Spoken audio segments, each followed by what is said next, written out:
Alors, je vais partager avec vous aussi, en fait, l'expérience à travers les cercles de pardon. Donc, j'en ai fait plusieurs et c'est vraiment un rituel qui me plaît beaucoup. Je trouve très puissant et qui est libérateur et voilà, c'est vraiment quelque chose qui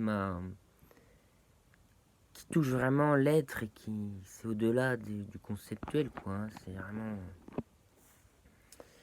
c'est fait que je suis devenu animateur. C'est ça qui me pousse et que parce que moi, je me suis dit: «Mais j'arrive pas à me libérer de ça, et cetera. Ça reste coincé, quoi, rien n'y fait», finalement, si, grâce à cet outil, ce rituel puissant, ça guérit, cette énergie du cœur est là, puissante. Vraiment, voilà. Donc alors, je voulais partager avec vous l'aspect transpersonnel. Donc, ça apparaît ou pas, hein, moi, j'ai fait plusieurs cercles, pardon.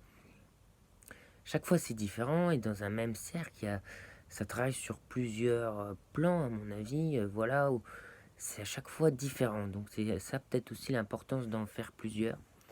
Alors là, je voulais partager, puisque c'était la fête des pères hier, le 18 juin, et c'est surtout aussi que sans mentaliser en fait que ça se passe, moi je m'y attendais pas du tout, ou au contraire, à ce que je pensais, ça s'est pas passé, quoi. Et là, mais c'est les plus beaux cadeaux en fait.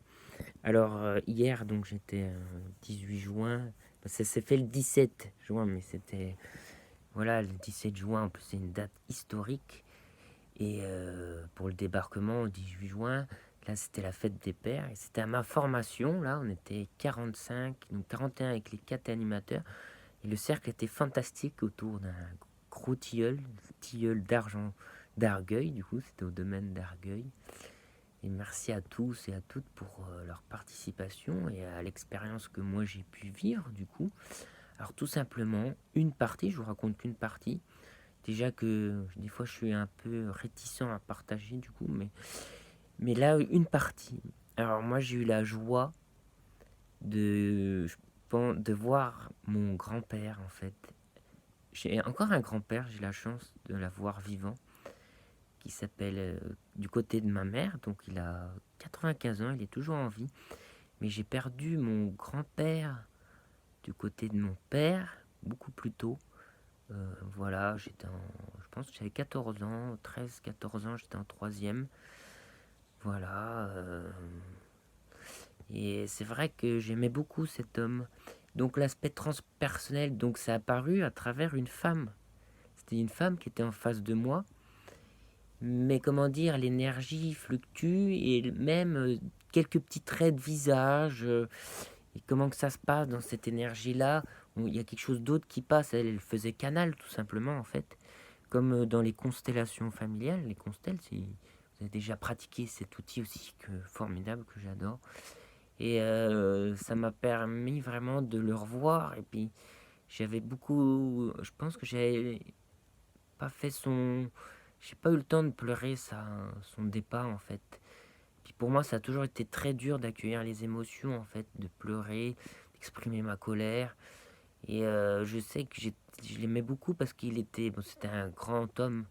Il a fini assez courbé à la fin de sa vie, mais parce qu'il était très doux et puis il prenait soin de moi, il jouait avec moi, il rigolait bien, je voyais qu'il m'aimait bien, mais vraiment sa posture très, très douce et délicate. Et moi, je le voyais comme tranquille, quoi.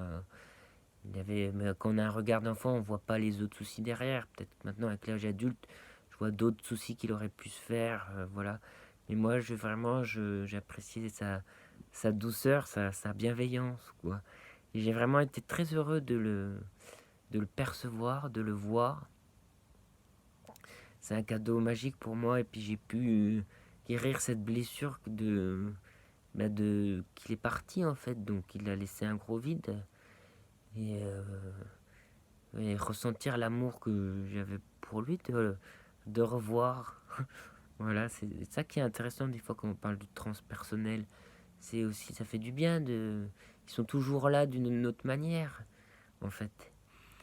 Et, et j'avais déjà dans le précédent dernier cercle, avant le cercle, donc celui-là, à Clermont-Ferrand, avec Christian Christian, que j'aime beaucoup, Christian Guéret. Et j'avais eu la chance, là aussi, de voir ma grand-mère, alors ce coup-ci maternelle, du côté de ma maman, qui est morte aussi un peu plus récemment, mais ça fait quelques années. Elle s'appelait Marie-Rose. Et mon grand-père dont je vous ai parlé, il s'appelait Zéphyr. Alors je me suis dit, quelle chance, quels deux magnifiques prénoms, Rose, Zéphyr, c'est comme un diamant, une rose, c'est somptueux, voir les cadeaux qu'ils nous ont faits. Voilà, donc je me souviens d'avoir été, je pense, un peu blessant avec ma grand-mère, mais je la vois toujours comme vraiment aussi qui a été très aimante avec moi. Bon, à l'âge, après de jeune homme, c'était différent, j'étais un peu... enfin bref, moi j'étais vraiment très content de voir et ressentir cet amour aussi. Voilà ce que je souhaitais partager aussi, de l'expérience de cercle de pardon, par exemple. Et en même temps, dans tout le cercle, il y a eu d'autres mémoires, à mon avis, qui sont passées, comme Canal, et que je trouve très importante pour l'humanité, que pour soi, et pour autrui, pour la vie, la continuation de la vie sur cette belle planète, en fait. Que cette énergie d'amour soit libérée des souffrances du passé, en fait, et que la vie rejaillisse. Je crois qu'on est vraiment une période de résilience. Pour ma génération, je le vois comme ça. Ce serait plus un job, nous, de résilience à effectuer pour notre partie. À bientôt.